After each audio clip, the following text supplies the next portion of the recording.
আজকের বাড়ি ফেরাটা হয়তো হয়ে যেতে পারতো আমার জীবনের শেষ ভ্রমণ। মৃত্যুকে খুব কাছ থেকে দেখে ফিরে এসেছি। ঈদের আনন্দে বাড়ি ফেরার মজা থেকে জীবনে একেবারে আতঙ্ক ছড়িয়ে গিয়েছে।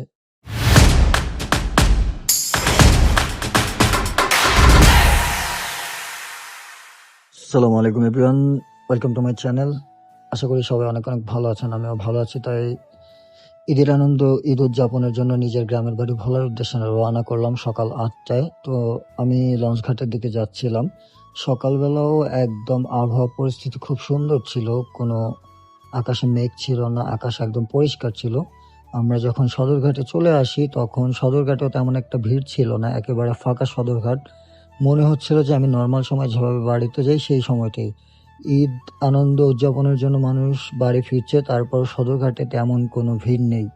এরপরে আমরা লঞ্চে উঠে যাই, কিন্তু লঞ্চে কোনো কেবিন ফাঁকা ছিল না বা কোনো সিট ছিল না। তাই কোনোভাবে যেহেতু বাড়ি যেতে হবে, তাই একটা ব্যবস্থা করে লঞ্চে উঠে যাই এবং লঞ্চ ছেড়ে দেয়। লঞ্চ ঢাকা সদরঘাট ত্যাগ করছিল আস্তে আস্তে। তখন পর্যন্ত আবহাওয়ার পরিস্থিতি খুবই ভালো ছিল। এখন পর্যন্ত মনে হয়নি যে ঝড় তুফানের মধ্যে আমরা পড়তে পারি বা বৃষ্টিতে পড়তে পারি। আর আস্তে আস্তে আমাদের লঞ্চ এগিয়ে যাচ্ছে দ্বীপ জেলা ভোলার দিকে। লঞ্চ আস্তে আস্তে এগিয়ে যাচ্ছে ভোলার দিকে। হালকা হালকা বাতাস বইছে, কিন্তু আকাশ এখন পর্যন্ত ক্লিয়ার।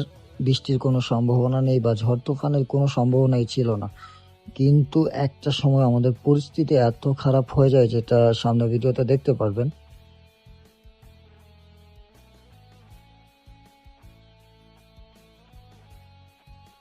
ধীরে ধীরে আকাশ কালো মেঘে ছেয়ে যাচ্ছে আর হালকা হালকা বৃষ্টিও পড়ছে। হয়তো কিছুক্ষণের মধ্যে ভারী বৃষ্টি শুরু হয়ে যাবে। লঞ্চে কোনো ফাঁকা জায়গা না থাকে আমরা ছাদে আশ্রয় নিয়েছিলাম, কিন্তু যখন বৃষ্টি শুরু হয়ে যায় ছাদ থেকে নামার পালা। নামার সময় নামার সিঁড়িতে অনেক জ্যাম ছিল, তাই নামতে একটু সমস্যা হচ্ছিল। তারপরে বৃষ্টির মধ্যে দাঁড়িয়েছিলাম, তারপরে লঞ্চ থেকে নিচে নেমে যাই, চলে আসে মাস্টার ব্রিজের কাছে। আর বৃষ্টি শুরু হয়ে যায়। আর বৃষ্টিতে মেঘের যে রূপটা দেখেছি, যেটা ছিল একেবারে ভয়ঙ্কর একটা রূপ। আপনাদেরকে মেঘের একটা ভয়ঙ্কর রূপের দৃশ্য দেখায়, এটা দেখলেই বুঝতে পারবেন মেঘ কত ভয়ঙ্কর রূপ নিয়েছিল। এভাবেই মাত্র ৫ মিনিটের ব্যবধানে আকাশ একদম অন্ধকার হয়ে যায়, সামনে কিছু দেখা যাচ্ছে না। তখনই খুব জোরালো বৃষ্টি শুরু হয়ে যায়। বৃষ্টির জন্য কোথাও দাঁড়ানোর মতো অবস্থা ছিল না। বৃষ্টির সাথে বাতাস বইছে, ঝড় হচ্ছে। লঞ্চ থেকে প্রায় ১০ হাত দূরত্বেও কিছু তেমন একটা দেখা যাচ্ছে না। আর ঢেউগুলো এমনভাবে লঞ্চে এসে বাড়ি খাচ্ছে যে মনে হচ্ছে এই বুঝি এখন এই লঞ্চটা উল্টে যাবে।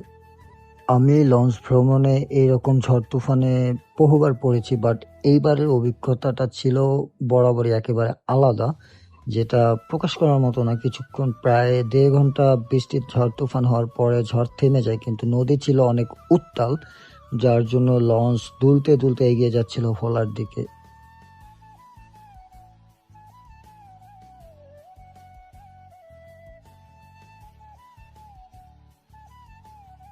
ঢাকা থেকে ইলিশা উদ্দেশ্যে যে লঞ্চগুলো ভোরে ছেড়ে আসছে সেগুলো আবার ঢাকায় ফিরে যাচ্ছে। আর আমাদের লঞ্চ একটু একটু করে এগিয়ে যাচ্ছে। আর যখনই দূর থেকে পরিচিত লঞ্চগুলোর সাথে দেখা হয় তখন মনের মধ্যে একটা স্বস্তি ফিরে আসে। আর যখন কালীগঞ্জ ঘাটের দেখা পেয়ে যাই তখন মনের মধ্যে আতঙ্কটা কেটে যায়, কারণ মনে হচ্ছে আর একটু কিছুক্ষণ পরেই চলে যাব, ঘাটে পৌঁছে যাব। আর তখনই সবকিছু ঠান্ডা হয়ে যাবে। অন্যদিকে কালীগঞ্জ ঘাটে প্রচুর যাত্রী ছিল, লঞ্চের প্রায় 75% যাত্রী ছিল কালীগঞ্জ ঘাটের। তাই অনেকক্ষণ সময় নিয়ে কালীগঞ্জের যাত্রীদের নামানো হয়েছিল।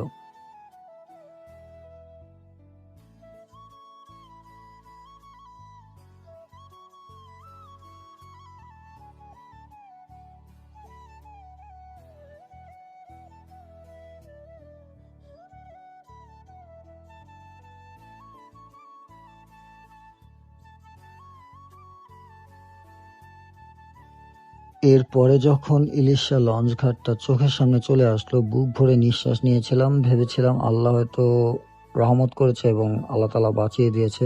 আর এরকম অভিজ্ঞতা আমার অনেকবার হয়েছে, কিন্তু এটা অন্যরকম ছিল। দেখা হবে পরবর্তী ভিডিওতে। আল্লাহ হাফেজ।